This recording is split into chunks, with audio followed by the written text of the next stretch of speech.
ભાવનગરમાં ડ્રેનેજના પ્રશ્નને લઈને અધિકારીઓ પર ગાજ. મ્યુનિસિપલ કમિશનરે 2 અધિકારીઓને ફટકારી નોટિસ. સમસ્યાનો ઉકેલ ન આવતા ખુલાસો માંગ્યો છે. સ્થાનિકોની વારંવાર રજૂઆત છતાં ઉકેલ નહીં. 2 કાર્યપાલક ઇજનેરોને કારણદર્શક નોટિસ પણ ફટકારી છે. સુરત નવી સિવિલ હોસ્પિટલમાં 4થા વર્ગના કર્મચારીઓએ હોબાળો મચાવ્યો છે.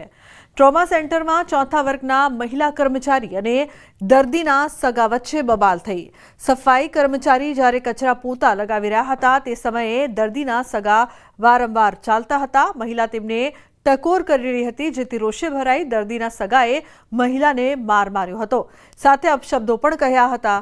આ ઘટનાને લઈને 4થા વર્ગના કર્મચારી કામથી અળગા થઈ ગયા છે. પોલીસ ફરિયાદ નહીં થાય ત્યાં સુધી પોલીસ ચોકી બહાર બેસી રહેવાની ચીમકી ઉચ્ચારી છે. કચ્છમાં ટ્રાન્સપોર્ટરનો વિરોધ પ્રદર્શન. સામખિયાળી અને મુન્દ્રામાં વિરોધ પ્રદર્શન. ખરાબ રોડ મુદ્દે ટોલ ટેક્સ પર વિરોધ. કચ્છના તમામ ટ્રાન્સપોર્ટરો વિરોધમાં જોડાયા છે. રસ્તા પર ગાડીઓ મૂકીને નોંધાવ્યો છે વિરોધ.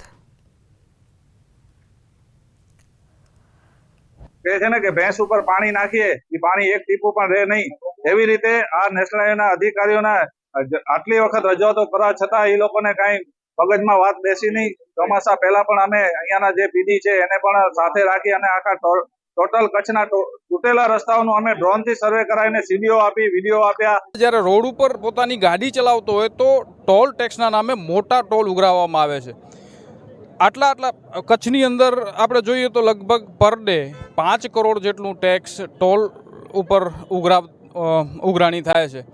ભરૂચના નેત્રંગ તાલુકા ભાજપ ઉપપ્રમુખ બુટલેગર બન્યા. નર્મદા એલસીબીએ બિયરના જથ્થા સાથે ઝડપી પાડ્યા. મહારાષ્ટ્ર તરફથી કારમાં વિદેશી દારૂ લઈ આવતા ઝડપાયા. નાલાકુંડા 3 રસ્તા પાસે નાકાબંધી દરમિયાન દારૂનો જથ્થો ઝડપાયો. બાલુ ફતેસી વસાવાની પોલીસે ધરપકડ કરી છે. કુલ 3.26 લાખનો મુદ્દામાલ પણ જપ્ત કર્યો છે. પોલીસે ગુનો દાખલ કરીને વધુ કાર્યવાહી હાથ ધરી છે.